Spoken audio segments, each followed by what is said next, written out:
gente traz essa questão como falar das histórias difíceis, como que é para a gente também poder escutar, né, e tocar em histórias que muitas vezes, né, são dolorosas ou mexem com sentimentos profundos, né? Então acho que a ideia é a gente poder falar um pouco disso hoje, pensar nossas práticas nos serviços.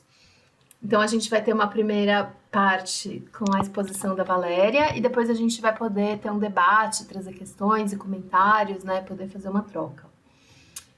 No encontro de hoje, então, a gente tem como especialista convidada a Valéria Tinoco, que já fez vários encontros com a gente, traz essa questão, né, do vínculo, do apego, do luto. E hoje a gente vai abordar esse tema, então, de como falar sobre histórias difíceis. A Valéria é psicóloga formada, mestre e doutora pelo Programa de Psicologia Clínica da PUC São Paulo, autora de capítulos em livros e artigos científicos e representante da IAN Brasil International Attachment Network. Obrigada a você, Tati, Maitê. É um prazer enorme para mim, vocês sabem, falar aqui no serviço de vocês. Falar sobre uma coisa que eu trabalho todos os dias, né? Eu só trabalho com temas difíceis, né? Mas vocês também só trabalham com temas de todos nós aqui, né? A gente escolheu isso, não é para fazer da nossa vida. O nosso trabalho é fundamentado em coisas difíceis, né? Ninguém me procura porque está feliz da vida, né? E ninguém, né, que procura, que está no serviço de vocês também está feliz da vida e por isso procura vocês, ou é atendido por vocês, ou é acolhido, né? Então tem aqui também, tem algumas, né, famílias acolhedoras que a gente viu. Né? O nosso trabalho começa quando alguma coisa de errado aconteceu, não é?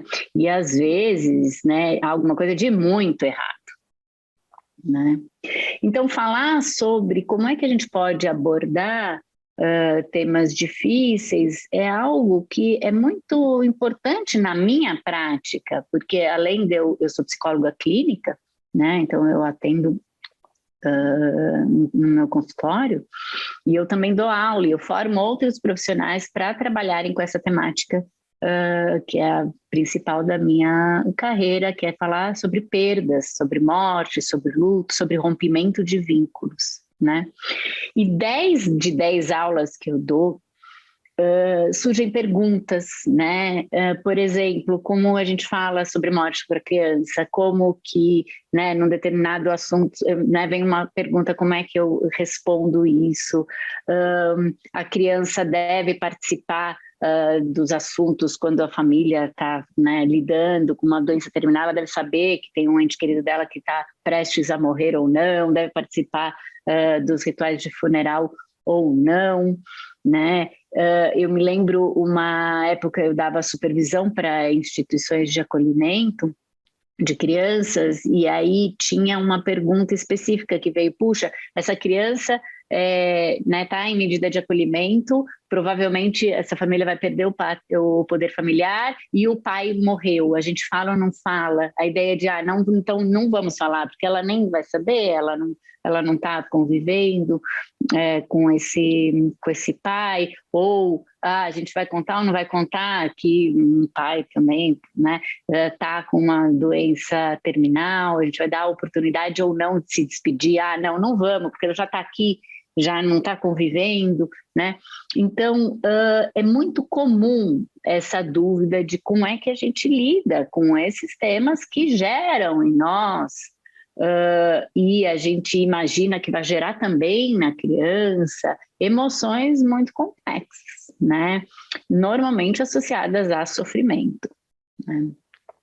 Então, quando a gente quer poupar uma criança, né, de uma conversa, normalmente a gente faz isso com boas intenções, né? Porque a gente quer que ela não tenha que enfrentar mais dificuldades do que ela já enfrenta. E a gente considera alguns temas tão complexos que a gente fala, não, ela não vai aguentar, né? Então a gente vai discutir sobre algumas coisas hoje e a gente vai ver, né, em que conclusão a gente chega a esse respeito. Eu vou conversar com vocês sobre alguns temas e aí no final, então, a gente vai fazendo pergunta, a gente vai conversar um pouco mais. Agora, se tiver alguma pergunta muito específica daquilo que eu estou falando, não me atrapalha fazer a pergunta no meio do caminho, só porque às vezes é mais fácil, é só uma dúvida a respeito do que eu acabei de falar, não me atrapalha. A única coisa que eu não estou vendo o chat, daí a Maite me fala, a Tati me fala, não sei. Tá bom? Então, vamos lá. Eu vou começar contando uma historinha, uma história curta. Ela está dentro desse livro que chama Meu Filho Pato. Tá? Ele é organizado pelo Ilan Brenman, que é autor de vários livros de história infantil. Ele teve o apoio do Instituto Quatro Estações, que é o instituto do qual eu faço parte, que é um instituto especializado em lidar com esses temas.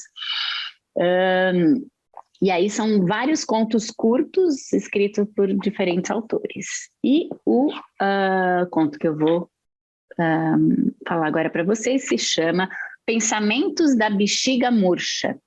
O autor se chama Índigo. Então não tem muitas ilustrações, mas vou mostrar um pouquinho a ilustração que tem, tá bom? Dia após dia, Belinda ouvia o mesmo choramingo. Eu quero, eu quero. Nessa hora, ela suspirava e se espremia no meio do maço, pensando na fragilidade da vida. Não sem razão. Belinda, ao contrário de você e eu, podia estourar por qualquer coisinha. Por isso ela vivia num constante estado de medo. Diariamente, ela testemunhava coisas de arrepiar. Seu chefe, Arlindo, era novo no negócio e para cada bexiga que ele enchia, estourava 3. Ops, foi mal, era o máximo que ele dizia. Encaixava outra bexiga no bocal do cilindro de gazélio e tentava a sorte novamente. Belinda via os pedaços de látex estirados pelo chão. Era um mórbido jogo de azar. Ser bexiga do Arlindo era por si só um atestado de resistência. Até o dia em que veio uma sequência frenética de eu quero, e ela foi a escolhida. Segura firme, senão ela voa. Firme. Se você perguntasse a Belinda, ela diria que firme é um cilindro de ferro bem pesado. A menininha saltitante, que agora segurava a ponta do seu barbante, era tudo menos firme. Belinda tentou esvaziar a mente e não entrar em pânico. Muitas bexigas, antes dela, haviam passado por isso. É natural, era o que tinha de pensar. Belinda tomou coragem e abriu os olhos. Foi aí que deu de cara com o homem de branco. No mundo das bexigas, o homem de branco é o equivalente à nossa dama de negro, só que pior. A única coisa colorida no homem eram os cabelos, que em vez de fios eram compostos de embriões de bexigas murchas. O homem arrancava bexigas da própria cabeça, metia na boca e soprava até que adquirissem forma de salsichão. Virar um salsichãozinho de bafo quente já seria bem humilhante. Mas a coisa não parava aí. Em seguida, ele enroscava uma bexiga na outra e fazia uma sequência cruel de nós e distorções. Belinda ficou chocada. Seria esse o seu destino? Seguiu assistindo e viu que ao final, quando do emaranhado de bexigas estranguladas surgia um cachorrinho, as pessoas achavam lindo, aplaudiam. A menininha até saltitava. Foi assim que Belinda começou a subir. Como num filme, ela viu tudo diminuir. Menininha, pai, carrinhos de bebê. Tudo ficou bem firme no seu lugar, enquanto Belinda ia embora, numa subida constante rumo ao infinito. A menininha nem ergueu os braços, o pai nem levantou a cabeça. Os carros não bateram uns nos outros por causa daquilo que acontecia com Belinda.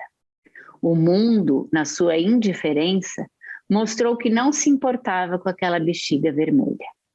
Ela prendeu o fôlego, crente de que aquele seria o seu fim. E teria sido o mesmo se não fosse por alguma coisa que roçou na ponta do seu barbante. Um menino voador? Não, um menino que se contorcia num balanço voador. De soquinho em soquinho, Belinda foi se impulsionando até ele. E ele, com metade do corpo para fora do balanço, esticou bem o braço. Te peguei. Quando o menino apertou Belinda forte, num abraço forte, ela ouviu seu coração. Abraçados, Caio e Belinda deram 2 voltas completas na roda gigante. Olha, mãe, olha, pai, gritou o menino, apresentando-a aos pais. Assim que desceram, Caio pediu à mãe que amarrasse sua nova bexiga no passador da calça jeans. Caio e sua bexiga passearam pelo parque num ritmo confortável. O menino não saltitava como certas pessoas. Sentaram-se num banco e Caio ganhou uma nuvem para comer. Ela vinha espetada num palito de churrasco. De vez em quando sua mãe roubava um pouquinho de nada. O pai tinha outra nuvem espetada só para ele. Belinda agora fazia parte de uma família que comia pedacinhos do céu. Quando despontou a primeira estrela, o pai sugeriu que fossem embora. Na época em que Belinda vivia amarrada ao cilindro de gazélio, passava a noite a céu aberto. Muitas vezes viu estrelas se jogarem em sua direção. As coisas realmente estavam melhorando para a bexiga. Caio vivia dentro de uma caixa, com divisórias e tampa. Assim, quando ele desamarrou Belinda do passador da calça jeans, ela subiu um tiquinho só e já alcançou o teto. Belinda logo aprendeu a se locomover, grudada às paredes. Descobriu que era possível atravessar as divisórias e que cada lugar tinha o seu propósito. Havia um ambiente para ficar deitado no sofá, um para fazer refeições, um para tomar banho e outro para dormir. Nunca mais Belinda esteve sob céu aberto. Esse tipo de vida selvagem tinha ficado para trás. Um belo dia, Belinda estava imersa em pensamentos quando, de repente, desgrudou-se da tampa e deu um voo invertido na direção do Caio. Xi, acho que você está ficando velhinha.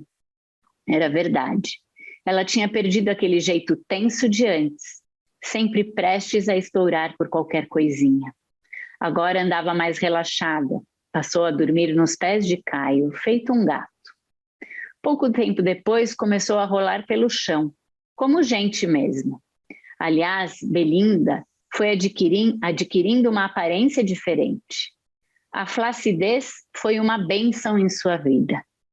Com aquele novo corpinho enrugado, ela já não estourava por nada no mundo. Podiam pressioná-la, irritá-la, até passar por cima dela. No máximo, sentia uma coceguinha. Então, e assim Belinda teve uma velhice feliz. Morreu murchinha de tudo, sem dor, sem medo, debaixo da cama, entre meias e brinquedos. E acaba aqui a Belinda, ó. E aí depois ela aqui murchinha de tudo quando acaba. Eu acho esse conto muito, né, bem escrito, muito bonitinho. E eu escolhi trazer para vocês, para a gente iniciar aqui a nossa conversa, porque ele trata de assuntos difíceis, né? Mas de uma maneira leve. Então a gente falou de envelhecimento, de morte, né, de medo, de uma maneira possível de falar, porque muitas pessoas, né, sentem que não é possível falar desses temas, né, que a gente precisa ou negar eles para a criança, ou arrumar formas distorcidas ou metáforas, né, mentir para a criança, né, como uma, né, para poder passar para poder falar de temas que são complexos, né. Então, eu vou aqui só seguir um roteirinho meu, tá bom? Para não me perder aqui na conversa, senão eu fico falando até amanhã, Qual é o tá? nome da história, Valéria? Estão perguntando aqui. Ah, deixa eu falar direitinho, né? Pensamentos da Bexiga Murcha. É um conto de 3 páginas desse livro de vários contos que se chama Meu Filho Pato, tá? Organizado pelo Ilan Brenman. Aqui está a Companhia das Letrinhas, mas mudou, agora ele foi para outra editora. Mas existe para comprar facilmente, tá bom? Bom, então, para a gente falar sobre as histórias difíceis, eu queria falar de 3 eixos, tá? Para até organizar o pensamento de vocês. Um é falar dos temas em si, dos temas que são difíceis, né? O outro é falar da perspectiva da criança também, às vezes do adolescente, talvez alguns aqui trabalhem com adolescentes, mas vamos focar principalmente na criança, não é? Então, falar sobre a criança e o desenvolvimento, o que a gente pode esperar, né, de uma criança quando ela passa por uma situação difícil, e a gente vai conversar com ela sobre uma situação difícil, né? E o terceiro eixo é falar sobre nós, né? Falar sobre o adulto que conversa com a criança, tá? E eu vou começar desse último, porque eu acredito que é o que nos dá mais ferramentas para a gente poder fazer algo, é a gente focar e confiar na gente mesmo para poder lidar. Bom, então, como eu falei, a gente vai começar a falar sobre nós, o adulto que conversa com a criança sobre um tema difícil, né? Para a gente ter esse tipo de conversa, requer uma disponibilidade da nossa parte, né? Esse é o primeiro foco que a gente tem que ter. Eu tenho que estar disponível emocionalmente, eu tenho que ter tempo para falar de algumas coisas, tem que ter espaço, né, dentro do meu entorno, se é num serviço, se é numa consulta, se é dentro da família ali acolhedora, né? Eu vou pensar em que momento a gente vai falar. Eu vou falar de um tema difícil quando eu só posso falar por 5 minutos? Melhor não falar, né? Então, quando eu falo de disponibilidade para falar de alguns temas, é uma reflexão que a gente tem que fazer. Eu aguento falar sobre isso? Tenho tempo? Estou preparada para falar sobre isso? Porque se a resposta for não para qualquer uma delas, a gente vai falar, bom, não tenho tempo, então vou procurar tempo. Não tenho disponibilidade emocional. Por quê? Porque eu estou sofrendo muito. Porque eu já vivenciei alguma coisa dessa e foi muito difícil. Quando eu era criança, nunca ninguém me falou sobre isso, então eu não sei falar. Aí eu vou procurar, né? Eu vou cuidar das minhas dores, vou buscar ajuda, vou me informar um pouco melhor, né? Então a gente tem que fazer, primeiro de tudo, essa pergunta sobre a nossa disponibilidade, né? A gente precisa entender que quando a gente evita falar sobre alguns assuntos, a gente quer proteger a criança, mas será que a gente também não quer se proteger, né? Proteger porque tem alguns assuntos que vão gerar em nós sentimento de tristeza, de medo, né? De insegurança, às vezes de vergonha. Às vezes a gente tem vergonha de falar, né? A vergonha é algo muito importante para a gente ter consciência. E às vezes a gente tem vergonha porque a gente foi criado de uma maneira, né? Que a gente aprendeu que a gente tem que ter vergonha daquilo que a gente sente, por exemplo. Então, provavelmente, se eu tive esse tipo de criação, eu vou ter mais dificuldade de acessar alguns temas. Assim como, então, né, eu falei sobre isso, se eu tivesse sido uma criança que não tive as minhas necessidades reconhecidas, né? Invariavelmente, eu atendo adultos, hoje em dia eu atendo mais adultos do que crianças, mas que quando crianças passaram por situações e que não puderam conversar, né? Que na família existia uma lei do silêncio, onde não se falava sobre questões difíceis, né? Eu diria que, assim, 90% das pessoas que eu atendo tem alguma história desse tipo. Então, às vezes eu até brinco quando eu dou aula, eu falo, bom, quando eu ensino que a gente pode e deve falar sobre assuntos difíceis, eu esvazio a minha clientela lá na frente. Uma hora, se todo mundo puder falar de temas difíceis, daqui a pouco eu não tenho mais quem vai me procurar por esse tema, né? Não tem problema, a gente arruma outra coisa para trabalhar. né? Então, a gente precisa ter consciência de que a gente não vai, ao ter que falar, dar uma notícia, por exemplo, ou abordar um assunto difícil, a gente não vai poder evitar que emoções dolorosas sejam acompanhadas. O nosso objetivo não é esse, não pode ser esse, porque se o nosso objetivo for esse, provavelmente a gente, né, a gente pode até se disponibilizar a falar de um assunto, mas não vai conseguir dar sequência, que é a parte 2 de falar sobre algum assunto, é acolher as emoções que vêm a partir desse assunto, né? Agora, uma coisa que a gente precisa ter clareza, que não é o conversar sobre temas difíceis o responsável pelas emoções dolorosas. As emoções dolorosas, elas têm origem nos temas em si. Então, não é não falar para a criança que o pai morreu que vai diminuir a tristeza que ela possa vir a ter sobre aquilo. A única coisa que a gente vai conseguir, se a gente não conta, é poupá-la ali daquele momento, dela sentir aquilo naquele momento, porque se ela não sabe, né, naquele momento ela não vai sentir aquela emoção. Mas e quando ela vier a saber, né? E quando que às vezes pode ser isso que eu falei, adultos ficam sabendo de coisas que aconteceram na infância, né? Então, de um modo geral, a gente mantém a criança, quando a gente não dá a oportunidade dela saber do que está acontecendo com ela, de um dado da história dela, a gente não dá a oportunidade dela elaborar aquela experiência.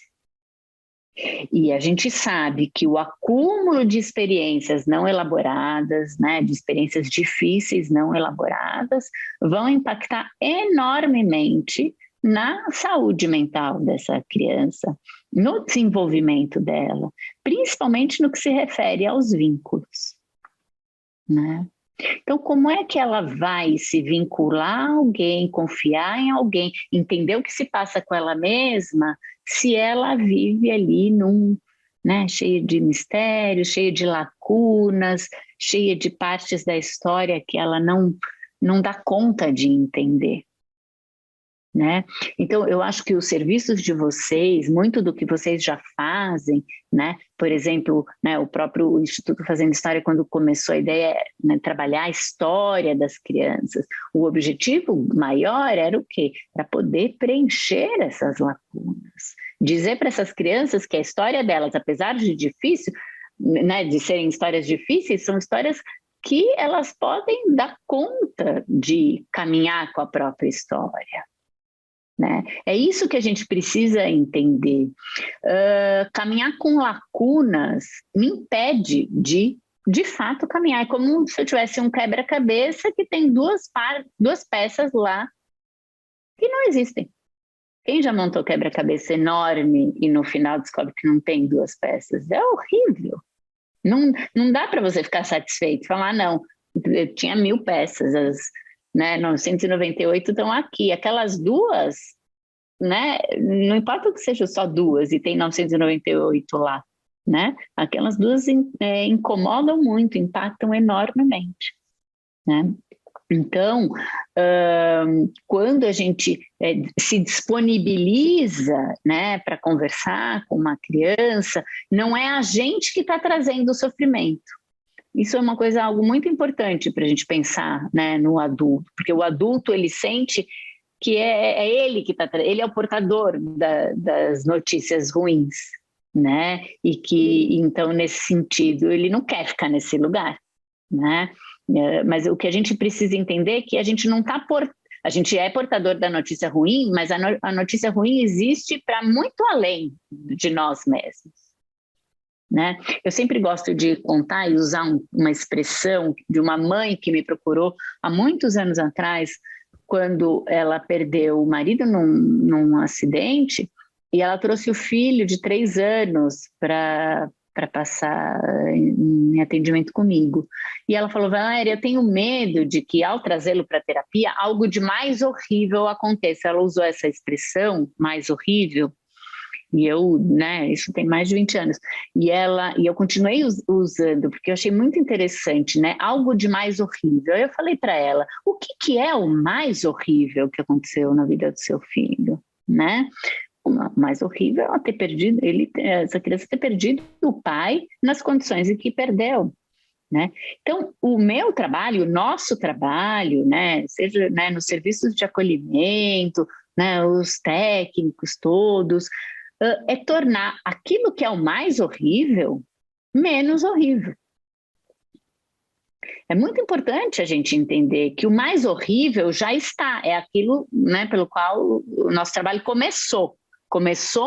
O meu trabalho começou porque alguém morreu, começou porque alguém se separou, começou porque alguém foi abandonado, porque alguém entrou, né, os pais foram presos. O nosso trabalho começa com o mais horrível. E tudo aquilo que a gente vai fazer, tudo, desde como a gente se prepara, aqui, a gente está aqui para isso, para tornar o mais horrível menos horrível, né? No nosso dia a dia, quando a gente vai conversar, vai fazer entrevistas, o próprio acolhimento de uma criança, é para tornar esse mais horrível menos horrível.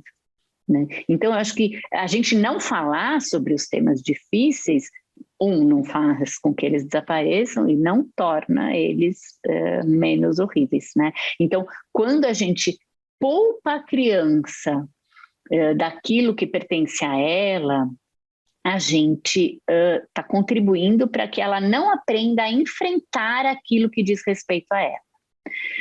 Claro que a gente tem que ter muito cuidado em como a gente vai fazer isso, como a gente vai falar, né? Qual é a hora adequada, de que maneira é adequada, porque sim, podem ter, se eu faço de uma maneira não preparada, né? Por isso que eu falei, vamos começar conosco mesmo, né? Com os adultos. Se eu, por exemplo, sou uma pessoa que eu tenho muitos traumas em relação a, sei lá, uma morte traumática que eu vivi na infância, pode ser que eu dê uma notícia de um falecimento de uma maneira inadequada, porque eu não estou pronta para fazer isso. Por isso que a gente tem que pensar muito bem em como vai fazer. Então, aqui tem uma coisa interessante para a gente pensar. Não é se eu vou falar, é como eu vou falar de determinadas maneiras, de determinados assuntos, perdão, determinadas histórias. Né? Quando a gente está diante de um acontecimento que impacta profundamente a criança, não, né, se trata então da gente pensar se vamos ou não falar, mas como vamos ou não falar. Sim. Tudo bem até aqui? Tá bom? Tá. Tem uma outra coisa ligada a isso, né? Que é o inverso, né? Então, se a gente não fala para a criança, a gente está impedindo que ela lide com, né? Que ela aprenda, né? A enfrentar o que diz respeito a ela. Quando a gente consegue conversar com a criança e fala para ela sobre a história dela, a gente está preparando essa criança, inclusive, não só para lidar com aquela situação daquele momento, mas para lidar com questões futuras. Tá? Então, quando as pessoas falam comigo sobre, puxa, mas você vai falar sobre morte para uma criança tão pequena, né? Eu tenho um livro infantil que eu escrevi com uma colega minha que se chama O Dia em que o Passarinho Não Cantou, que é uma história, não é um livro didático, é só um conto, né? De uma menina que perde o passarinho. E ele não tem idade. Eu já contei essa história, né, em escolas para crianças de 2 anos, de 3 anos, né? Falei assim, mas para que você vai falar de morte com crianças tão pequenas e crianças que nem passaram ainda por isso, né? Então, a ideia está pautada na perspectiva de que quando a gente ensina coisas para as crianças, que pode ser desse jeito, contando uma história, ou falando mesmo sobre algo que está acontecendo com ela, a gente está educando ela para lidar com outros acontecimentos que, infelizmente, ela vai passar, né? Sim ou sim, a gente vai passar por situações várias, né, ao longo da nossa vida, né? Então, quando a gente...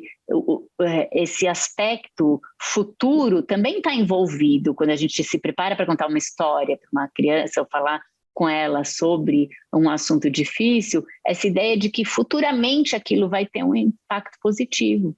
Até dela falar, puxa, eu tive uma pessoa que me acolheu, eu era do serviço, era uma psicóloga, era uma pedagoga, era uma mãe acolhedora, que ela sustentou aquela história comigo, ela aguentou falar comigo difícil, ela chorou comigo naquilo, mas foi possível falar.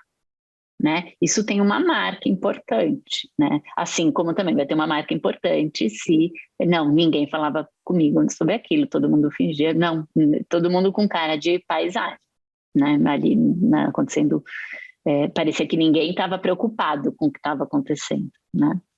Tá bom?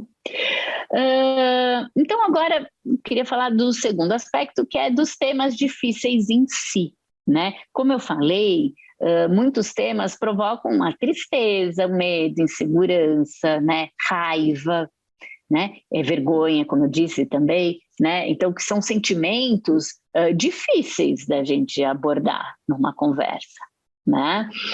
Por que é difícil? Porque nos deixa vulnerável. Então, tudo aquilo que nos deixa vulnerável, a nossa tendência é querer evitar, né? Porque a gente fica inseguro a respeito da nossa capacidade, da capacidade da criança também, de enfrentar aquela situação, né? A outra coisa que nos impede é o próprio desconhecimento. Então, uma das ideias, né, desse tipo de encontro de hoje é conhecer mais a respeito do tema, assim a gente se sente mais seguro para falar deles, né? Ou se sente menos vulnerável para tocar nessa questão da fragilidade. Então, quando a gente fala da bexiga murcha, a gente fala, pô, olha, tem um jeito que é possível, que eu não me sinto tão vulnerável, né? Apesar de ter sido, né, falar de envelhecimento, de morte, o conto, eu acho que poucos de vocês devem ter se sentido muito mobilizados ou fragilizados, ou achando que não dá para falar desse assunto, né? Então a gente, às vezes, conhecendo formas de entrar em contato com alguns assuntos, a gente se torna mais capaz, né, de falar com ele, sobre eles. A outra coisa que a gente precisa levar muito em consideração é que o tabu sobre falar, né, em alguns assuntos, ele percorre gerações, né? Então, o artifício da negação para falar sobre alguns temas, ele é, né, de muito tempo, né? Quando a gente assiste, eu ontem mesmo estava assistindo um filme sobre o século retrasado, era impressionante, era sobre nada podia ser falado dentro das casas, dentro das famílias, né? Outro dia também estava assistindo uma série de um imperador japonês, então era uma coisa assim, não se pode falar sobre nenhum assunto, tem que esconder, tudo escondido, aquilo que a gente não pode falar, a gente esconde. Então, isso é uma herança que a gente tem, não começou, não é de hoje, essa nossa dificuldade. Eu me lembro que há muitos anos também, há uns 20 anos atrás, eu trabalhava junto a um serviço de adoção internacional. A gente prestava consultoria, né? E as pessoas que gerenciavam esse serviço eram, né, daquela ideia de agora a criança vai para uma nova etapa na vida. Então, tudo que diz respeito, né, quando a criança era adotada por pais estrangeiros, tudo que diz respeito à história dela precisa ficar para trás. E aí eu me lembro bem de uma situação onde eu estava fazendo a supervisão e aí o gestor lá dessa instituição falou, ontem a criança X foi com os pais e na hora da despedida dela sair da casa social, que era o nome que tinha na época, a mãe social entregou uma carta para ela. Quando ela entrou no táxi, a criança, eu consegui pegar a carta da mãe social e ela entrou no táxi e foi embora, e ele falava assim, tipo, que alívio, agora foi embora sem... E ele ficou com a carta, né? Eu, a partir desse dia, eu não segui mais, né? Não consegui mais trabalhando, porque tínhamos visões completamente opostas do que poderia ser, né? E acho que essa cena, nossa, até me arrepiou, juro, tem mais de 20 anos, essa história me arrepiou, porque é uma violência, né? Chega a ser violento, porque foi tirado algo que era, inclusive, de propriedade da criança, não era dele, né? Mas a gente vai pensar, né, essa ideia de que a criança é uma tábula rasa, precisa estar tudo limpo ali para ela construir novos vínculos, é uma grande mentira. Porque a criança que, mesmo com o sofrimento de ter vínculos rompidos, né, na história dela, com os cuidadores temporários aí de famílias acolhedoras, de serviços de acolhimento em geral, né? Se ela consegue desenvolver um vínculo de qualidade com estas pessoas, ela tem a oportunidade de aprender o quanto um vínculo é importante. E quando a gente rompe o vínculo, é claro que vai ter sofrimento. Não há o que se esperar de diferente. Mas é melhor isso do que ela não saber sobre o que é se vincular, dela não saber do quão ela é importante, que ela era importante para aquela mãe social. O que é melhor ela ter na história dela? Tive uma mãe social e a gente teve uma relação e eu fui embora, eu deixei algo para essa mãe e essa mãe deixou algo em mim e eu caminhei minha vida, eu fui adotada e aconteceu isso e isso. Ou é melhor ela ter... Não, até os 5 anos eu nem lembro o que aconteceu, até os 10 anos eu não era nada, eu era jogada de um lugar para o outro, ninguém se importava comigo. Né? Então essa ideia de que não é quando vai haver um rompimento, né, algo que é tão difícil para muitos de vocês, por exemplo, principalmente eu acho que para as famílias acolhedoras, como é que eu vou me vincular se eu sei que eu vou ter que romper, né?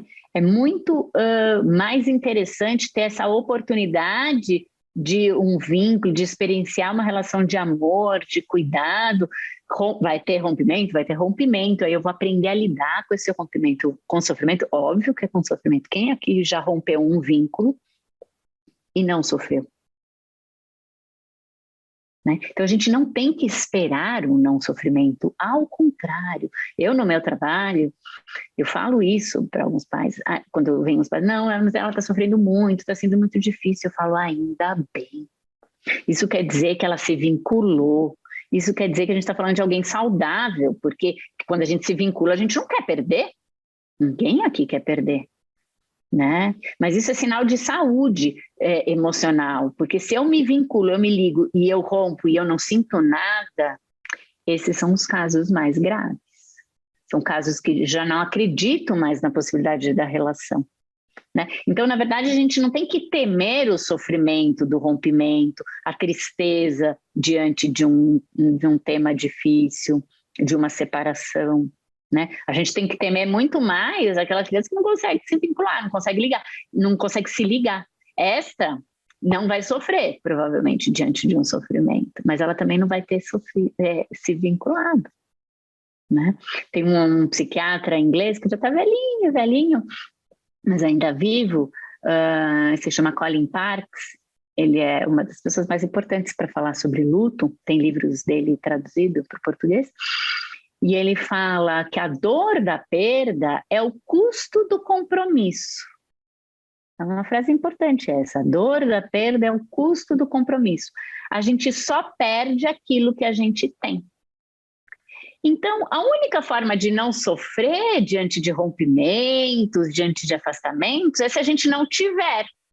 Então, aí isso atrapalha todo o nosso trabalho, o trabalho de vocês mesmo, o trabalho de uma família acolhedora, um serviço de acolhimento. O que a gente precisa? Investir ali na relação, que a criança acredite, que ela possa ter um outro futuro, que ela possa ser amada, que aquela história, né, que ela teve pregressa, infelizmente não deu certo, mas vamos acreditar que pode dar certo dali para frente. A gente não quer que a criança acredite, que aí, se ela for adotada, por exemplo, ou mesmo se ela voltar para a família de origem, que ela possa acreditar naqueles vínculos, né? Então, para ter compromisso, para ter relação, a gente está sempre correndo o risco de sofrer com um aperto. A única forma de não perder é não se comprometer, é não se vincular. E isso a gente não quer, a gente não trabalha para isso, não é verdade? Né? Deixa eu seguir aqui meu roteiro, senão eu vou indo embora, porque se nada disso eu tinha planejado falar, eu já fui falando, né? Então, bom, quando a gente tem dois cenários importantes, né, da gente entender como consequências psicológicas para uma criança que constantemente teve ou sua história negada, ou seus sentimentos negados, ou não foi possível falar com ela sobre o que está acontecendo com ela. Uma é a gente condenar essa criança a passar pelas coisas da história dela sozinha, né? Num momento tão desafiador, né? Então, o que a gente dá para a criança ao evitar falar de alguns temas é isso. A gente não faz desaparecer o tema. A gente faz com que ela, né, condene ela a viver aquilo sozinha. E como consequência, se a criança vive isso inúmeras vezes, ela pode se fechar né, por completo para situações difíceis, que é um pouco o exemplo do que eu estava falando, né? Não vai sofrer, mas também não vai se relacionar, né? E aí se torna um adulto que tem pouco acesso ao seu mundo interno, que tem pouco acesso, pouco interesse, às vezes, até em se vincular, né? Não sustenta uma relação, um relacionamento, não consegue manter, né?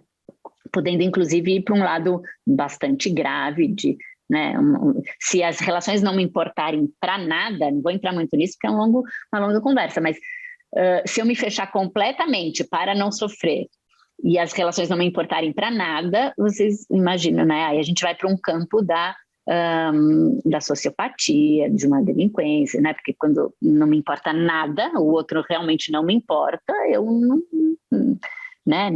cuido de ninguém, de nada, nem de mim, nada me importa, né? A gente vai para uma questão bastante patológica, né? A outra consequência de eu não poder conversar sobre temas difíceis. Então, uma é essa, de eu me fechar e aprender a lidar com isso sozinho, muitas vezes, inclusive, negando os meus próprios sentimentos. Uma das formas de aprender a lidar com isso sozinho é negar os próprios sentimentos. E o outro, que também não é muito interessante, é me sentir em constante estado de fragilidade, né?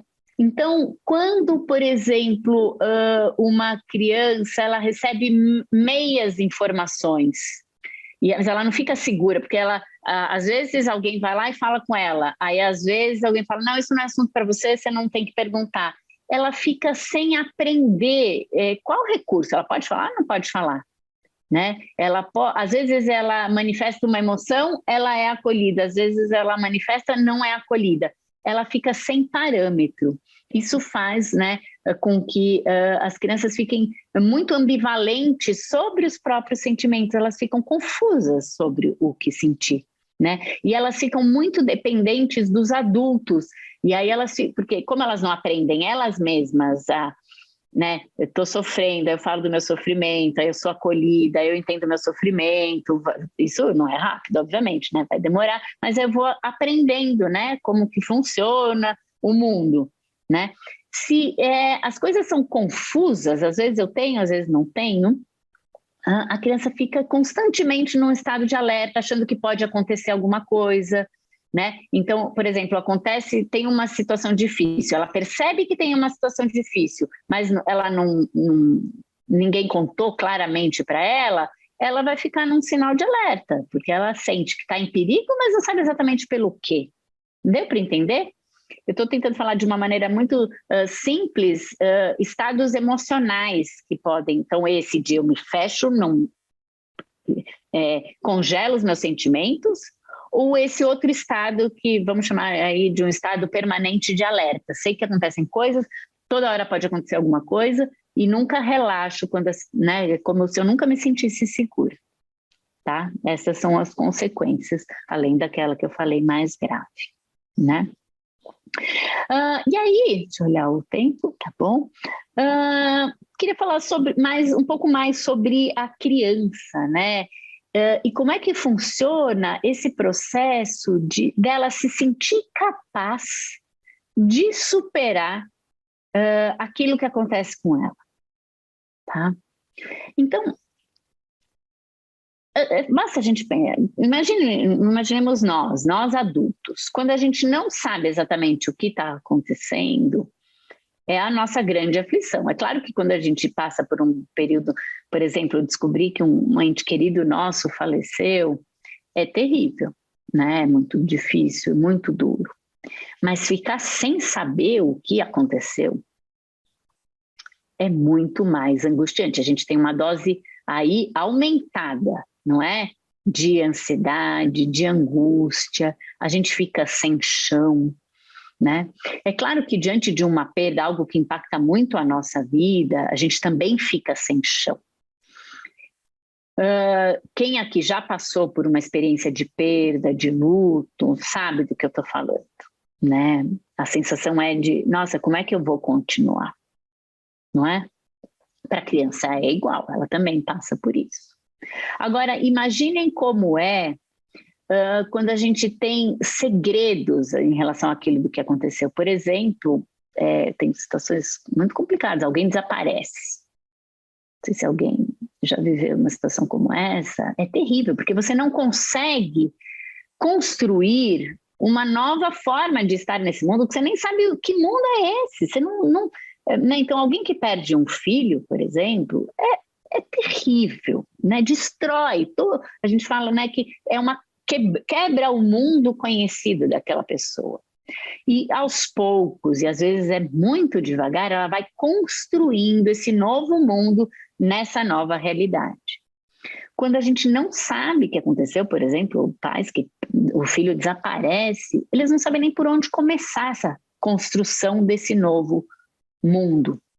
Eu não estou querendo comparar aqui, porque isso é uma coisa que a gente não faz, comparar dores, né? Qual é uma dor pior, a dor de quem perdeu um filho ou de quem tem um filho desaparecido? O que eu estou querendo trazer é esse elemento do não saber, que ele torna a perda muito mais complexa de ser enfrentada, tá? Cada um só tem a sua história de perda e aquela que é difícil, por isso que a gente não compara, a gente não sabe como seria aquela mesma pessoa passando por uma outra história. Talvez só se a mesma pessoa passar por duas histórias, ela possa comparar. A gente nunca compara, né? Até porque são vários fatores envolvidos em cada experiência, né? Mas então, o que eu quero trazer para vocês é esse elemento de como que uma criança que vive uma situação difícil, por exemplo, as crianças todas com as quais vocês trabalham, que elementos pode trazer maior segurança e confiança de que ela é capaz de superar aquilo que ela está vivendo, né? Que aspectos, o que a gente pode, como adulto que cuida dessa criança nesse momento, trazer para essa criança que vai se somar o mais horrível, a história que ela já traz, que é dela, que vem com ela, né? Então, o que a gente faz ou deixa de fazer que pode facilitar o enfrentamento da situação, a reconstrução do mundo dela, né? A confiança de que essa vida vale a pena ser vivida e de que é possível ter coisas no futuro positivas, é isso que a gente chama de confiança no mundo, né? O que a gente pode oferecer, né? Certamente não é o silêncio, certamente não é o não reconhecimento de que aquilo que ela está vivenciando é importante, né? Eu tenho até eu não fiz muitos slides, como eu falei, eu queria conversar, mas esse eu queria mostrar para vocês para ficar bem gravado. Estão vendo? Né? Então tem aí que fatores dificultam as experiências já difíceis. Isso é uma coisa muito importante. A experiência da criança é difícil, mas a gente tem sim o poder de dificultar ainda mais ou facilitar aquela experiência que é difícil. O difícil da experiência a gente não tem como tirar, mas a gente tem como dificultar ainda mais, né? Então, a falta de informação sobre o que aconteceu com ela, né? Não ter alguém em quem ela confie para poder perguntar e pedir ajuda, né? Poder expressar os próprios sentimentos, né? Então, não ter suas necessidades reconhecidas. Se eu falo, não, não pode, não, não chora, não, isso você não pensa assim, não fala isso, né? Para coisas que são difíceis. Eu não estou falando que é fácil acolher, por exemplo, uma criança que chega muito raivosa, que chega xingando todo mundo, por exemplo, ou que não se vincula, não aceita o que você dá, você prepara lá, né, uma família acolhedora, prepara, tudo bonitinho, aquela criança rejeita. É muito difícil lidar com a rejeição, porque a gente acha que é a rejeição contra nós, né? Mas aquela criança, ela não está ainda em condições de aceitar algo bom, porque ela teme, ela pode não acreditar que aquilo que você está oferecendo é bom de verdade, que não vai ser retirado dela depois. Por isso que ela, às vezes, é agressiva, às vezes ela, né, parece um pouco agradecida, né? Às vezes tem um ataque, crianças mais velhas, principalmente, um ataque mais intenso. Os bebês, eles vão atacar também, ou vão não reconhecer, ou vão rejeitar a gente, só que de outras formas, né? Não aceitando a comida, não aceitando o nosso contato físico, não aceitando o olhar. Eles estão dizendo, eu não acredito nisso, eu não sei se eu posso receber isso. Ou eles estão dizendo, eu estou muito machucado ainda, eu não queria estar aqui, que é justo, né? Não querer estar aqui, eles queriam aquilo que eles conheciam, por exemplo, né? Então, quando a gente reconhece, não estou dizendo que é fácil ser rejeitado, é muito difícil ser rejeitado, mas a gente entender que não é a nós, né, que aquela criança está rejeitando, por exemplo, e sim é a história dela, que está muito difícil ali. Então, quando a gente pode falar, eu sei que você está bravo, eu sei que você não queria estar aqui, eu sei que você está com medo, eu sei que você não me conhece, a gente está reconhecendo aquela emoção, para daí conseguir lidar, né? Num outro momento, quando eu passar essa etapa, daí a gente vai conseguir se vincular, né? Um entorno instável e inseguro vai aumentar a dificuldade ali, né? Uma exposição contínua a outros estresses também vai aumentar a dificuldade ali já existente. Para dar um exemplo para vocês, eu vou mostrar uma situação que aconteceu aqui no próprio comigo e no próprio instituto.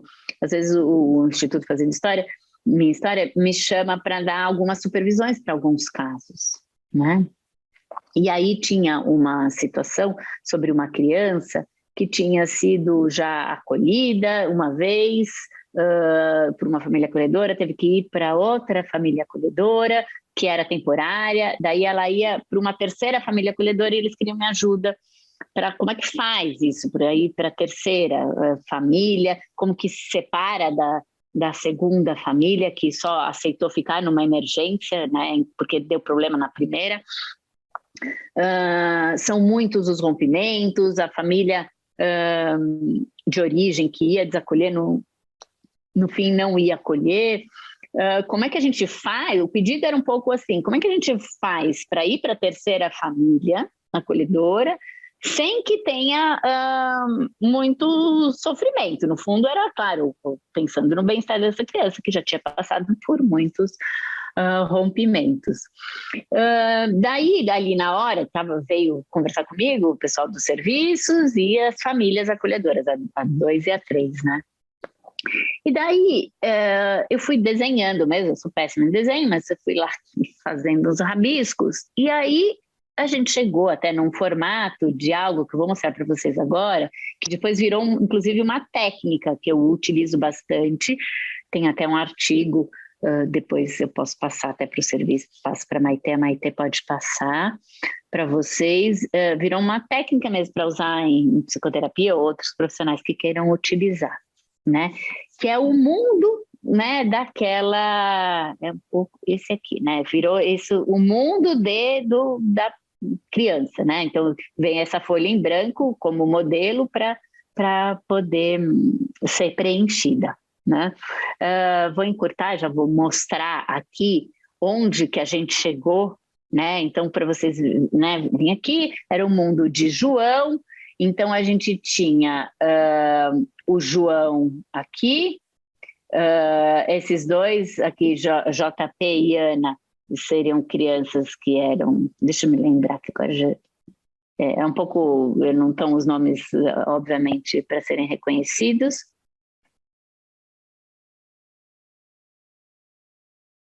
Ah, lembrei. Essa família aqui que está com o João era a família número 2. Essa família aqui era a família número 3 que ia acolher. E aqui era o pai e mãe biológicos, né? Então a gente foi colocando todos os personagens né? E aqui a Lia é representando a pessoa do serviço de acolhimento, né? A gente foi colocando os elementos da história do mundo do João, né? De forma a concretizar para ele qual que era a história dele, né? Com a crença de que se está no mundo do João, é uma história que ele vai ter que dar conta. É uma história fácil? Não é uma história fácil, né? Mas a gente deve suprimir, tirar aqui a mãe Ju, o pai Luiz dessa história? Não. De que forma a gente pode falar para ele, né? De que existiu essa mãe Ju, que não tinha condições de cuidar dele, porque ela não tinha condições de cuidar mal dela mesma. São histórias que certamente vocês têm mais, né? Essas histórias se repetem, infelizmente, não é? Vocês sabem mais dessas histórias do que eu. Tem um pai, Luiz, que também não estava disponível para cuidar, né? E teve essa família que, numa situação de emergência, acolheu o João, mas eles não têm condições de ficar, mas são pessoas que querem muito bem o João e que inclusive ficaram, né, por um tempo longo, até que o João fosse adotado, inclusive, acho que durou anos, ficaram como uma família ali de retaguarda, né, que foi uma coisa até que na supervisão a gente falou, é possível ficar essa família de retaguarda para alguns finais de semana, para não ter que romper totalmente, enquanto ele foi morar mesmo com esta outra família, né? Então, quem é essa outra figura que também é importante? Então, a gente colocou no mundo de João tudo aquilo, aí até algumas coisas, né? Os amigos da escola, chocolate, coisa, sorvete que ele gostava, ou o parque, né? E aí tudo aquilo que faz parte da história de uma criança e que é importante, então, na vida dela e de que ela vai aprender a lidar com ela, com essa história. Então, com isso, ao invés de tentar ocultar, a gente coloca ainda mais luz naquilo que faz parte da história da criança, né? Para vocês entenderem, não sei se ficou muito claro o processo, mas acho que tem um outro exemplo que talvez fique mais claro, né? Eu usei essa mesma técnica. Eu atendia um pai viúvo que tinha 2 filhos e ele era um viúvo jovem, logo ele se casou novamente depois de perder a esposa. E essa segunda esposa ficava muito incomodada com o tanto de espaço que a primeira esposa, mãe das crianças, ocupava, né? Então ela não queria que tivesse fotos da mãe, ela condenava, ela brigava muito com o pai das crianças, né, marido dela então, porque todos os dias antes de dormir eles viam, né, o pai com os filhos viam os vídeos da mãe falecida, e ela ficava muito incomodada com isso, porque ela achava que agora ela tinha que ser a mãe, que se tivesse essa outra mãe, ela não ia poder ser a mãe. E aí, numa sessão familiar, eu propus esse desenho, e a gente desenhou todo mundo, né? Desenhou a mãe falecida, ela, o pai, as crianças, para mostrar um pouco que um lugar de uma é o lugar de um, outro lugar de outro é o lugar de outro.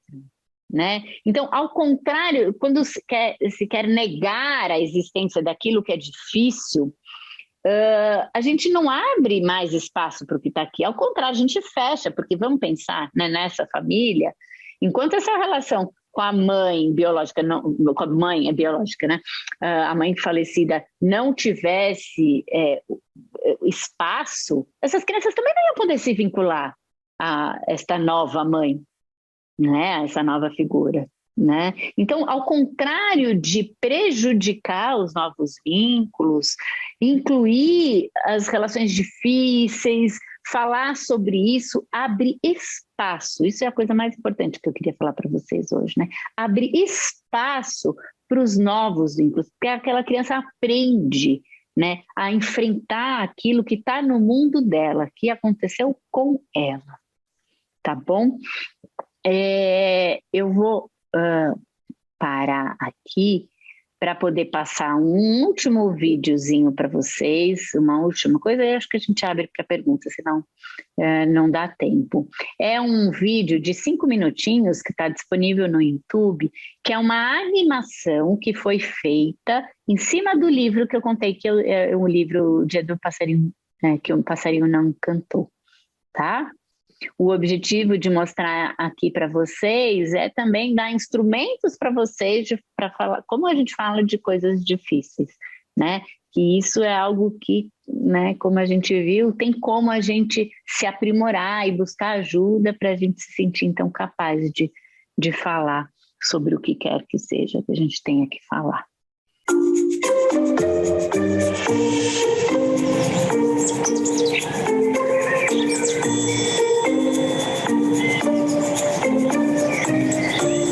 Vamos contar a história de uma garotinha chamada Cacá e de seu melhor amigo muito especial chamado Lico.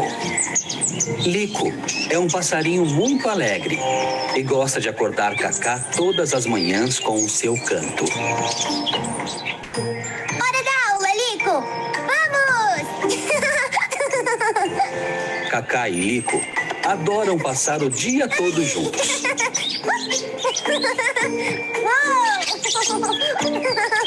Quando cai a noite, eles vão para a cama e deitam juntinhos. Boa noite, meu amigo. E Lico canta canções de ninar para Cacá dormir.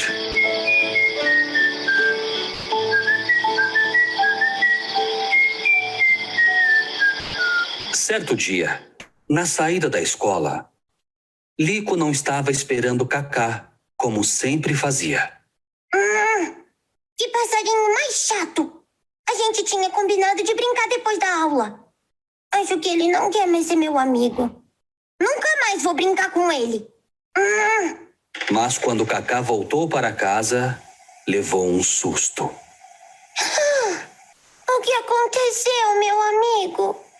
Não tenho forças, Cacá. Acho que eu tô muito doente.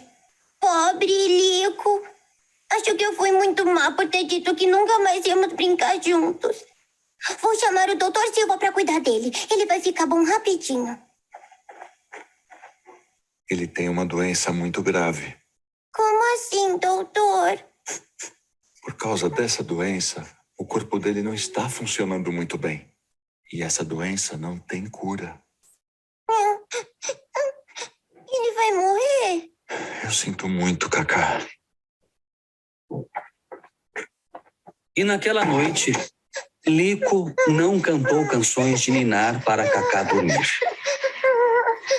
E quando amanheceu, Cacá percebeu que seu coraçãozinho não batia mais. Lico, acorde, por favor. Chega de ficar doente e vamos brincar. O Lico morreu, minha filha. Mas ele não pode viver de novo, mamãe. Quando alguém morre, não vive de novo. Foi tudo culpa minha. Não foi culpa sua. Ele estava muito doente. Mas ele era tão bonzinho. Mas tudo que é vivo um dia vai morrer. Por que as pessoas morrem?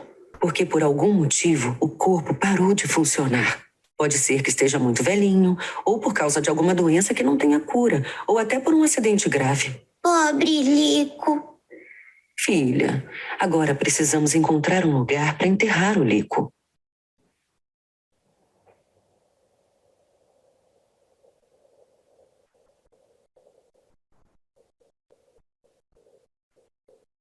Coitado, mãe. Como ele vai conseguir respirar? Ele não precisa respirar, minha filha. Quem morre não precisa mais de ar, nem água, nem comida. E também não sente mais frio nem calor. Mas ele vai ter medo de ficar sozinho. A gente, às vezes, tem medo de ficar sozinho. Mas quem morre não tem. Pode ficar triste, minha filha. Todo mundo chora quando perde alguém importante. Naquela noite, Cacá ainda estava muito triste.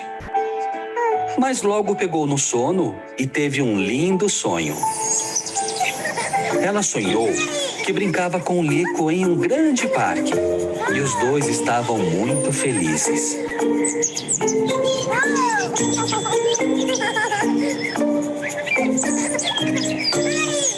E quando acordou, Cacá sentiu falta das alegres canções de seu melhor amigo.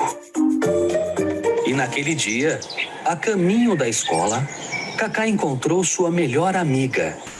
Ganhou um abraço bem apertado e logo teve uma surpresa. Ela percebeu que as árvores estavam repletas de passarinhos e que o fato de Lico ter sempre um lugar especial em seu coração não a impediria de fazer novos amigos e se divertir com eles.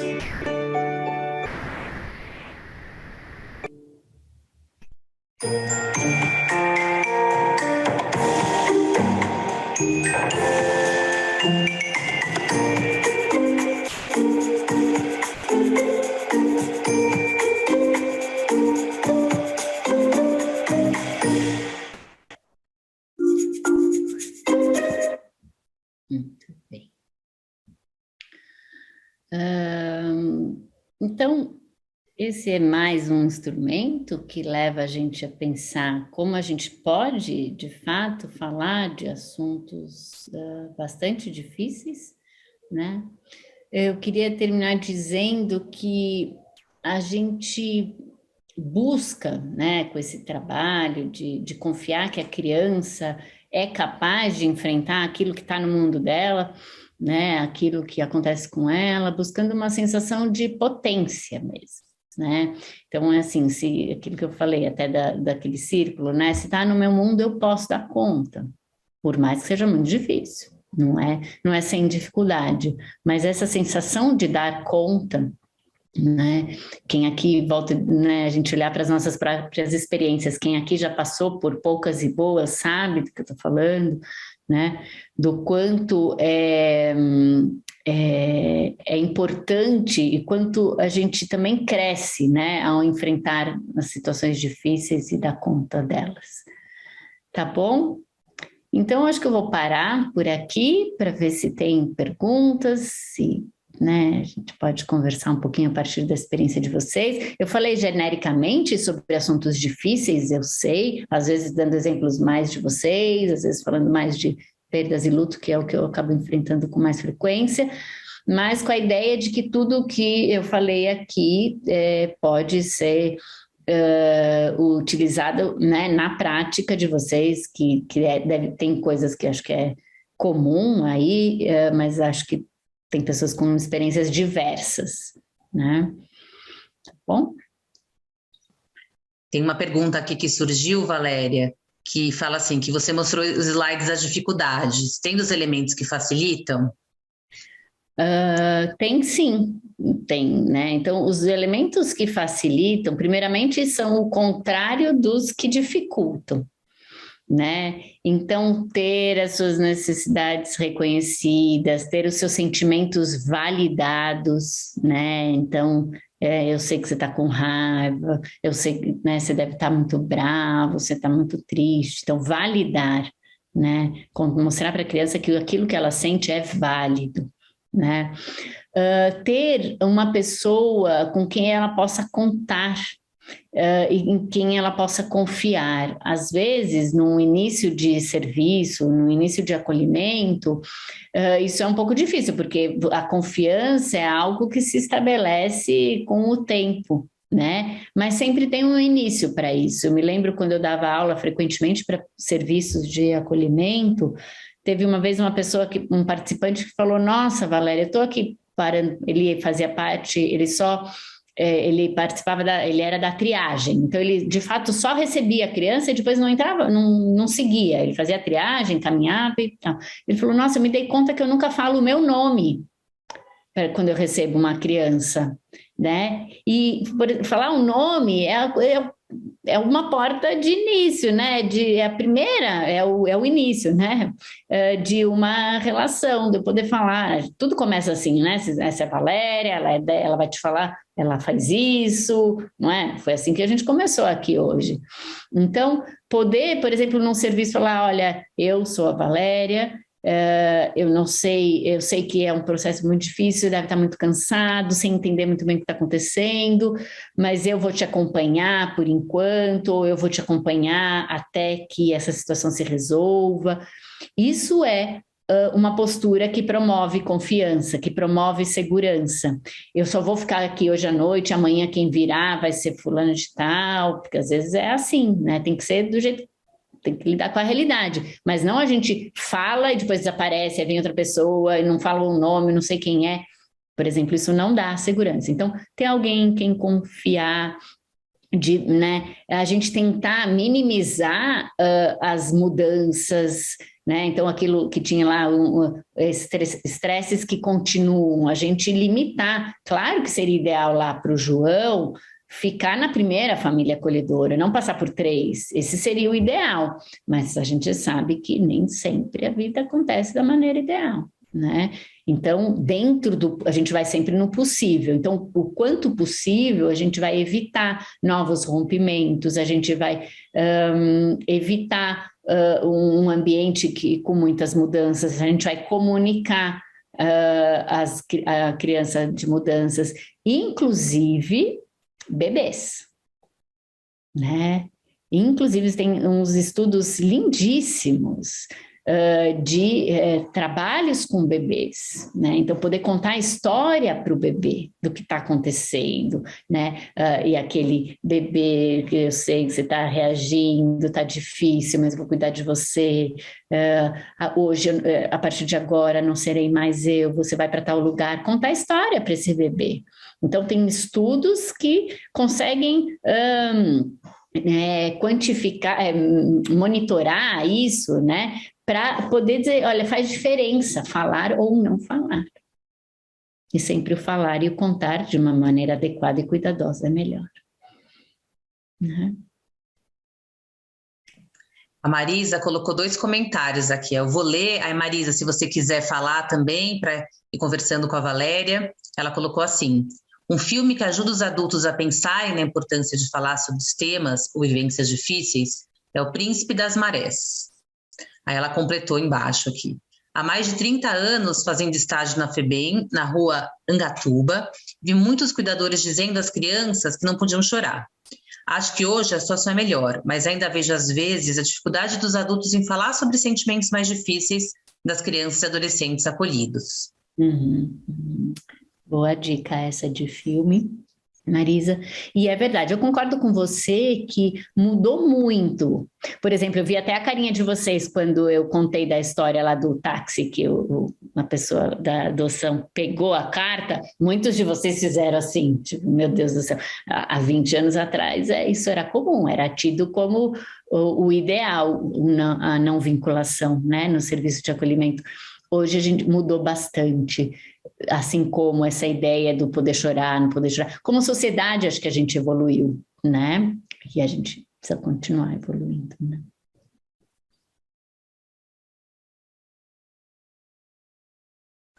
Acho que, né, essa coisa da sociedade, quando eu falo da sociedade evoluiu, acho que as famílias vêm evoluindo, porque isso acontecia dentro das próprias famílias, de não poder chorar, menino não chora, né? Coisas desse tipo, não ter livros sobre isso. A gente nem conhecia também os efeitos disso, né? Às vezes eu falo para alguns pacientes adultos, a psicologia no Brasil, ela tem 60 anos. Então, às vezes eu tenho uns pacientes de 30 anos e que eles brigam muito com os pais, e eu coloco eles também, os seus pais viviam numa época que nem psicologia existia aqui no nosso país. Então, nem se sabia da importância de falar, de como cuidar, né, dos impactos positivos ou negativos das ações dos pais. Não se sabia mesmo, né? Agora a gente sabe, então.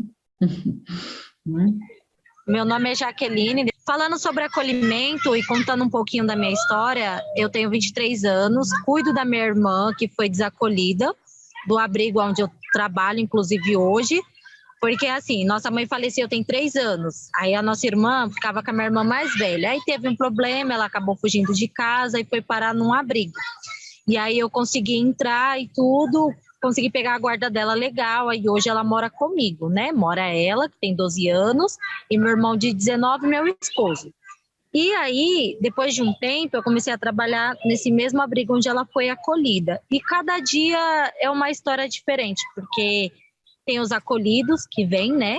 E assim, a situação, muitas das vezes, a história de cada um deles, a gente tem que esquecer um pouquinho da nossa, esquecer que a gente não tem mais ali uma mãe presente ou um pai, e pensar neles, porque no momento são eles que estão mais fragilizados, né? Que não tem um pai ou uma mãe, ninguém próximo ali, né? E aí, às vezes, eles ficam bravos entre eles, mas é só eu consigo entender que é só uma mistura de sentimento, às vezes falta, né, da mãe ali, do pai presente, ou a família em geral. E aí a gente acaba aprendendo, né, de tudo um pouquinho. E aí, do pouco que eu consegui ver hoje, foi basicamente sobre isso, sobre histórias difíceis, né? Sobre como a gente lidar com cada um deles, saber que eles são crianças ainda, né? Que eles estão, né, desenvolvendo. E tudo que a gente falar, tudo que for sinalizado por eles, e se não tiver uma determinada atenção, eu consigo identificar que isso pode até, né, prejudicar no crescimento deles, porque eles precisam ter ali como se fosse um espelho, foi igual a... Como é o nome? É Valéria, né? O nome da senhora, né? Foi igual você falou. Às vezes a gente transparece ali algumas coisas, faz o nosso trabalho e esquece que às vezes o acolhido, a criança, ele só quer um abraço ou você falar, não, eu entendo você perfeitamente, realmente entender, né? E é isso. É um pouco do que eu consegui acompanhar e um pouco de experiência que eu tenho também, mesmo sendo nova, e Deus vai me dando sabedoria. Certeza. Obrigada pelo depoimento. Imagina.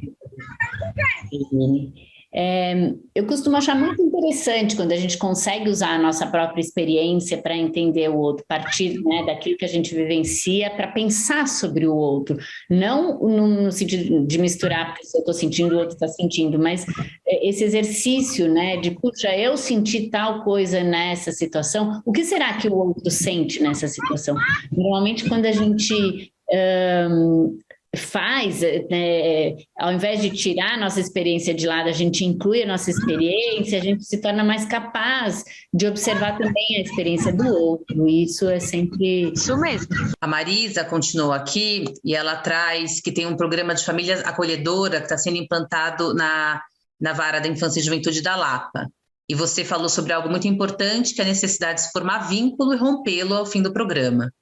Aí ela gostaria de saber se entrar em contato com você para falar com os técnicos da região, e uma vez que ela percebe muita resistência, inclusive entre os técnicos, nessa questão da formação e rompimento de vínculos. Uhum. Claro, Marisa, bom, vocês vão descobrir aí que esse é um assunto que realmente para mim é muito caro, é um pouco do meu trabalho se iniciou. Minha história de vida dentro da psicologia se iniciou junto a esse tipo de serviço. Então, eu fui uma das últimas estagiárias da FEBEM, lá do Pacaembu, a FEBEM de acolhimento, um pouco tempo antes, né? Não sei se alguém teve a oportunidade de conhecer, antes de fechar aquele prédio, né? Aquela casa enorme que era ali do lado, que a gente via o estádio do Pacaembu ali de cima. O meu mestrado, né, foi sobre esse tema, sobre os cuidadores das crianças que estão em acolhimento. Então, todo o início da minha carreira, né, foi por isso, e foi, né, a partir desse tema.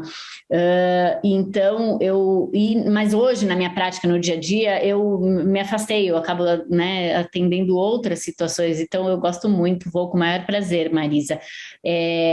Acho que o meio mais fácil hoje em dia é o Instagram, né?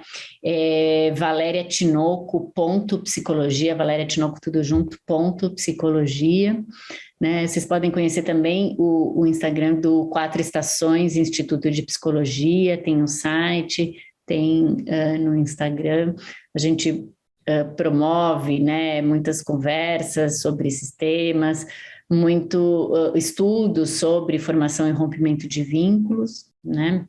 Então vai ser um prazer, Marisa, pode me chamar que eu vou.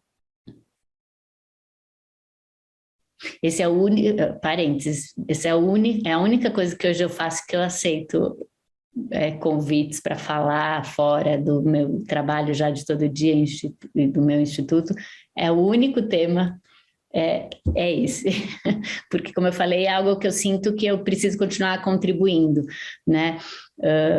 Outras coisas para falar, congresso, que ninguém me pega mais. Bom, eu posso fazer uma pergunta? Meu nome é Ranete, eu sou assistente social no Serviço de Acolhimento Familiar Pérolas, em Santo Amaro, e a gente está vivenciando um processo de aproximação de uma bebê que ela tem 1 ano. E assim, é o que você falou, ela não olha nos olhos da futura mamãe, ela não come, não toma mamadeira e chega na casa da família acolhedora faminta. Queria uma dica. Porque para mim está muito novo, eu estou no serviço há pouco tempo e é o primeiro desacolhimento assim, que eu acompanho. Que eu acompanhei, voltou para a família, então foi mais tranquilo. Agora esse está bem difícil. Puxa vida, que história, que ao mesmo tempo é tão duro, né? É tão sofrido, tão doído, mas ao mesmo tempo eu acho tão bonito, eu vou usar essa palavra que pode parecer um pouco inadequada, mas eu acho tão bonitas as possibilidades que podem surgir de um trabalho e a importância do trabalho de vocês, não é? Quando eu costumo enfatizar e talvez até puxar um pouco de sardinha para o meu lado, já até ouvi isso ao longo da vida, mas eu acho importante nomear estas crianças, então esse bebê de 1 ano, como um bebê que está de luto, né? Quando a gente está de luto, a gente não está pronto para uma nova relação, não é verdade? Não sei se alguém aqui já passou por uma perda, ou enquanto jovem, já perdeu o namorado, se separou do marido, perdeu um bebê e ouviu, não, logo você engravida, logo você arruma outro, né? Logo tudo se resolve. E você não está preparado naquilo, porque você não quer o outro, você não quer outra coisa, você queria aquilo que você tinha. E esse é o processo de luto, né? O processo de luto é um processo de adaptação a um rompimento de um vínculo, a uma perda significativa. E é um processo normal e esperado. O que não é normal é não ter processo de luto diante de um rompimento de vínculo, né?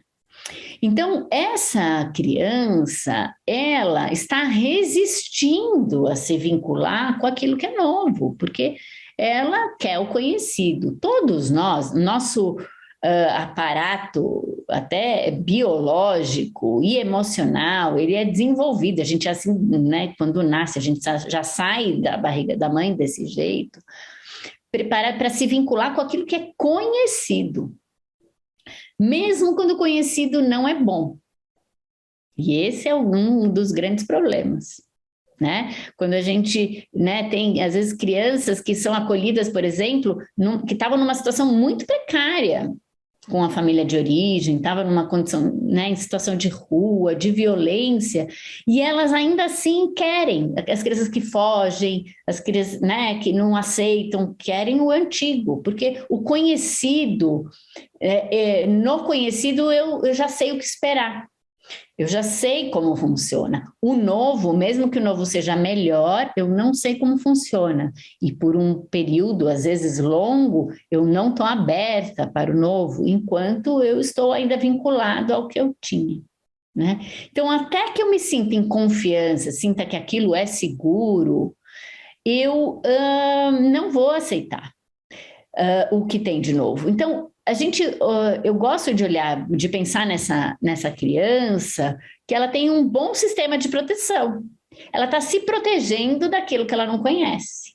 Esperta ela. O funcionamento emocional dela está, né, o aparato dela emocional está em bom funcionamento, né? Então a gente tem que pensar, primeiro de tudo, primeiro saber disso, porque se eu sei que ela está de luto, ela não aceita, ela tem receio, ela tem medo, né? Então, se eu consigo pensar em tudo isso, já vai ser mais fácil eu entender que ela não é que ela não quer aceitar o que eu tenho a oferecer. Ela não consegue aceitar porque para ela é difícil, não é que eu não sou boa o suficiente, a comida que eu faço não é boa o suficiente, né? Ela vai demorar o tempo dela para ela confiar, né?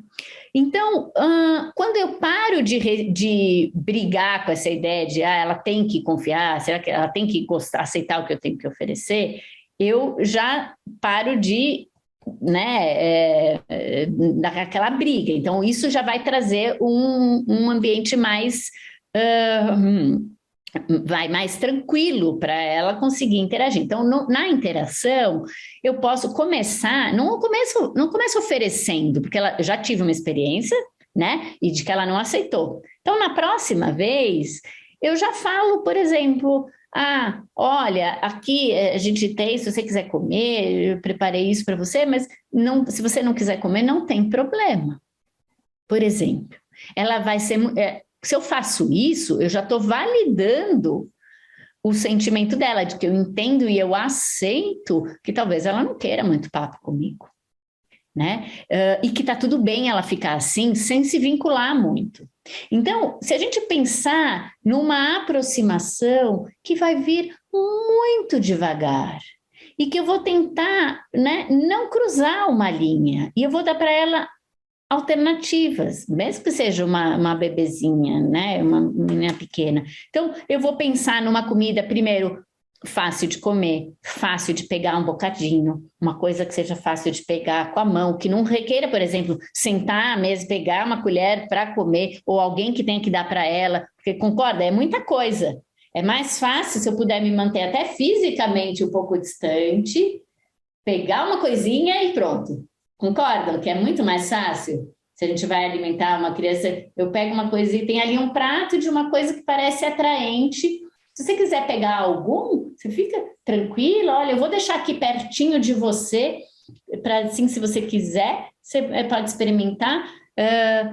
Você dá a opção para ela, você não prende ela e fala, senta aqui, vem aqui, deixa eu te dar isso, olha que gostoso que eu fiz. Aí é muito, né? Então, eu estou trazendo, até brincando um pouco aqui com a minha cadeira, para a gente, a pessoa que está um pouco distanciada, a gente também fica um pouco numa distância regulamentar, numa distância que é segura, né? Eu não posso chegar numa situação desconhecida, já querer beijo e abraço e falar, ai, que legal, como você é legal, que tudo bem, né? Às vezes isso até acontece com algumas crianças e não é verdadeiro.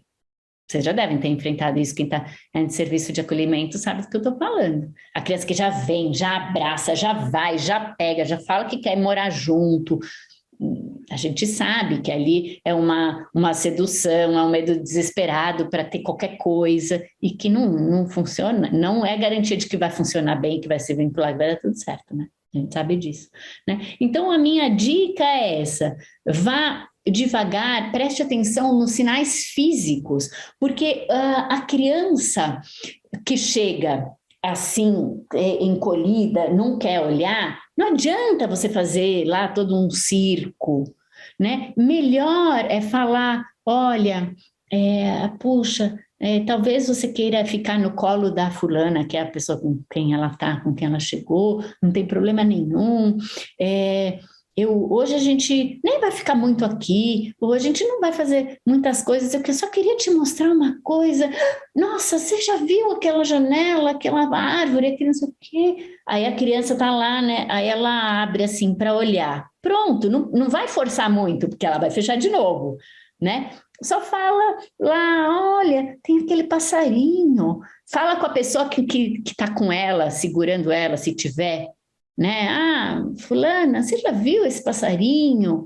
Porque se a pessoa que estiver com ela no colo se mostrar segura, ela vai também. Então, a fulana, olha, eu preparei aqui uns bolinhos, se vocês quiserem. Quer? Para a menininha, quer? Para fulana, quer experimentar só um pouquinho? Quer? Não, tá bom, então fica aqui depois. Tem também água, suco, não sei o que você prefere, se tiver com sede. Mas uma coisa assim, pensa quando você tem, né, convidados na sua casa e você quer deixar o máximo de conforto, mas a partir da experiência do outro, não da minha. Isso é muito importante, né? A partir do outro. O outro que tá assim, não tá muito afim de papo. Você não vai falar, me dá um beijo, você não sei o quê. Não. Você tem que... Então, observe essa coisa corporal, observe o seu corpo, para tá como se fosse uma dança. Então, é assim, né? Alguém se aproxima, aí você se aproxima mais, aí você vai um pouco mais. Se o outro não se aproxima, fique lá, sem se aproximar também, só... E vai indo assim, sem se aproximar, né? Eu, no meu consultório, eu trabalho isso diariamente, na minha prática, né? Quando eu trabalhava em hospital, em escola, era diariamente isso. Então, fiz muita adaptação de criança em escola, por exemplo. Então, a criança que já vem, aí eu já vou. A criança que não vem, aí eu também espero, né? É muito importante para a gente não... Com isso, a criança vai tendo previsibilidade e vai tendo confiança, porque ela vai se sentir aceita, vai se sentir, acima de tudo, compreendida. Ah, você não quer hoje comer, não tem problema nenhum. Eu só fiz porque aqui a comida é se você tiver com fome. Mas lá na casa da família, da outra, tem comida, então também não tem problema, né? E aí a gente vai passinho por passinho. Vou aproveitar enquanto alguém se prepara aí para perguntar, só para mostrar. Esse é um livro que foi lançado recentemente, acho que no ano passado, se não me engano. Já nem lembro, chama Múltiplos Olhares sobre Morte e Luto, Aspectos Teóricos e Práticos. E aqui que tem um capítulo do Meu Mundo, aquela que ensina como fazer aquele trabalho lá daquele círculo que eu mostrei para vocês. Tá bom? Posso falar? Por favor. Eu sou Cássia Preto, sou psicóloga do TJ. Trabalhei bastante com adoção, meu mestrado foi sobre adoção. E quando você falou, né, da técnica Meu Mundo, eu vejo que uma das questões para essa transição de rompimento de vínculos, formação de novos vínculos, então eu escrevo um pouco sobre o papel do psicólogo, do judiciário, né? E uma das coisas que eu vejo é a vinculação da criança com o psicólogo. Psicólogo, assistente social, né? Eu consigo falar mais do psicólogo. Eu entendo que essa vinculação, assim, eu uso uma imagem, né, que a gente segura na mão da criança para que a criança tenha confiança na gente para poder fazer essa transição, né, de entregar para outras mãos seguras, né? Com delicadeza, com respeito à criança, como esse caso, né, que a colega trouxe, com a delicadeza que a criança está precisando. Então eu fico...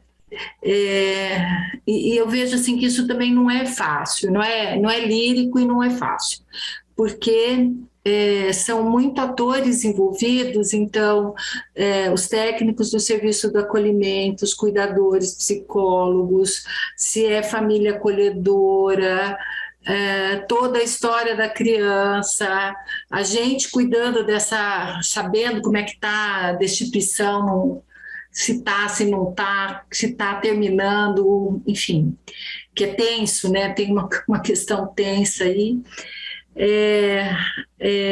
Lidar com esses pais com toda a sede ao pote, né?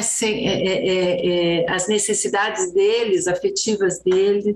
Então eu vejo como muito delicado, e que os recursos que você traz, Valéria, pode trazer uma suavidade mesmo, né? Esse respeito, mas, né, quando eu vi lá a oficina, né, então assim, como que a gente lida com um assunto difícil? Acho que você traz a questão da delicadeza para todo esse processo, né, que acho que todos envolvidos aqui hoje lidam de alguma forma, né?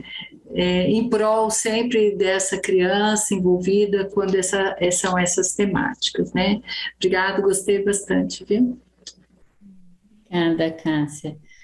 Eu gostei muito dessa sua imagem, né? Dessa figura de segurança, né? Vocês sendo, né, uma mão de segurança para depois poder passar para outras mãos, né?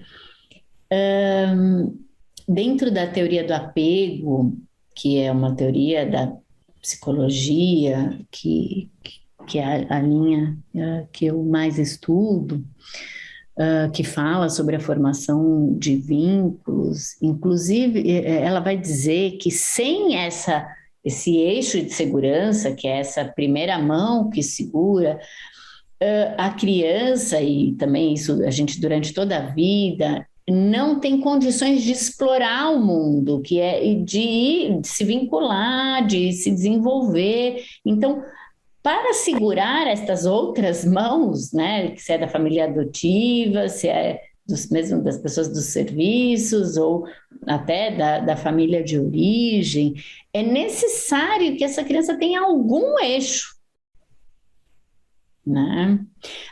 Nós, seres humanos, só conseguimos explorar o novo se a gente tiver para onde voltar. E vocês, dos serviços, muitas vezes são estas figuras para onde essas crianças podem voltar.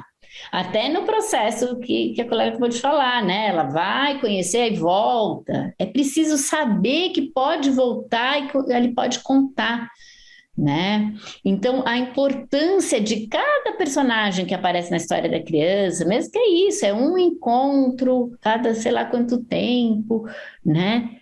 Não importa, é um eixo onde eu posso voltar, que eu vou poder contar, que eu vou ser ouvida, que sabe da minha história, que vai me valorizar, mesmo às vezes é um encontro único, né? Então, quem trabalha em hospital, quem trabalha, às vezes tem umas coisas que tem uma rotatividade, que é encontro único, nunca mais vai ver, não importa, vocês mesmos, vocês nunca sabem qual vai ser o desfecho, então vocês nem sabem se vai voltar a ver ou não. Mas aquele encontro, né? Poder passar essa segurança, validar o que está sentindo, dizer do que ela tem direito, passar uma perspectiva positiva de que a gente vai encontrar formas de solucionar, que as coisas vão dar certo, né?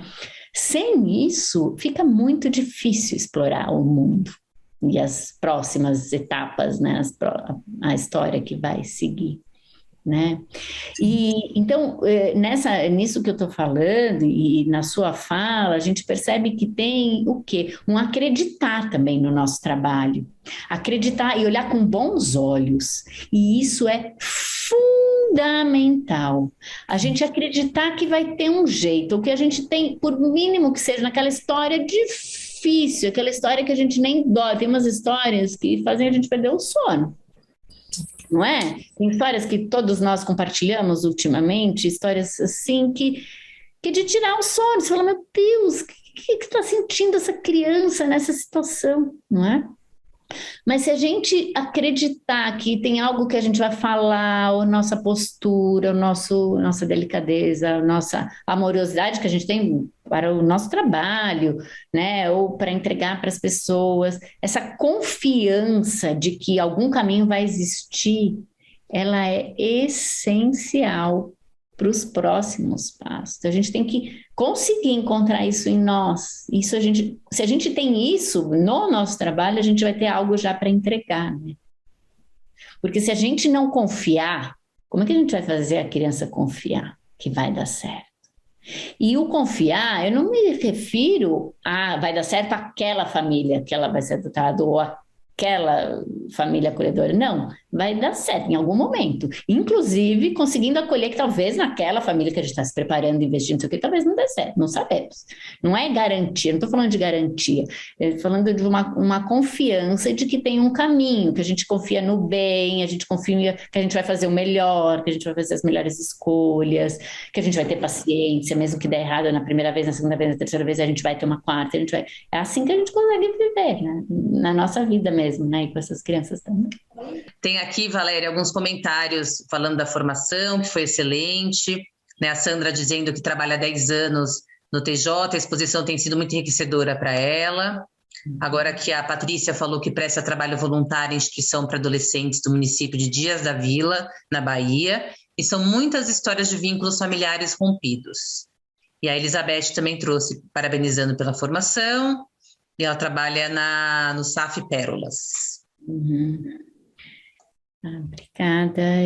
Eu acho que vocês, como eu falei, né, no início, o trabalho com rompimento, né, de vínculos é o que fundamenta o trabalho de vocês, e por isso que eu acho que essa perspectiva do luto pode ser útil, né?